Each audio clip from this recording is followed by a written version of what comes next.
പക്ഷിപ്പനി പ്രതീക്ഷകൾ കവർന്നെടുത്തതോടെ ആലപ്പുഴ ജില്ലയിലെ താറാവ് കർഷകർ ആത്മഹത്യയുടെ വക്കിലാണ്. സർക്കാർ പ്രഖ്യാപിച്ച നഷ്ടപരിഹാരം നാമമാത്രമെന്നും 3 വർഷം മുമ്പ് നൽകിയ നിരക്കിൽ മാത്രമെന്നും കർഷകർ ചൂണ്ടിക്കാട്ടി. ജില്ലയിലാകെ 70,000-ഓളം താറാവുകളാണ് പക്ഷിപ്പനി മൂലം ഇല്ലാതായത്.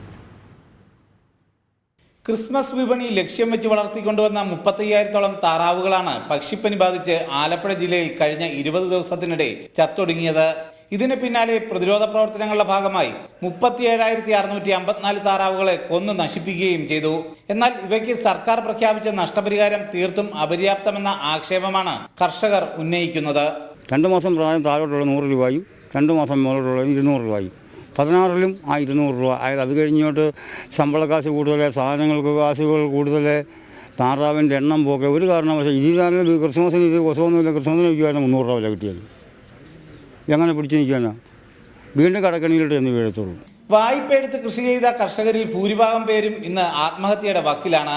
3 വർഷം മുമ്പ് നൽകിയ നിരക്കിലുള്ള നഷ്ടപരിഹാരം ഇന്നത്തെ നഷ്ടം നികത്താൻ എങ്ങനെ പര്യാപ്തമാകുമെന്ന ചോദ്യമാണ് കർഷകർ ഉന്നയിക്കുന്നത്. കടത്തിന്റെ വക്കൽ നിൽക്കുക, കടക്കാടൻ വരെ സർക്കാരിൻ്റെ കൊടുത്തേ തൊഴിൽ ചെയ്ത് 2014 200 രൂപയായിരുന്നു, 2016 200.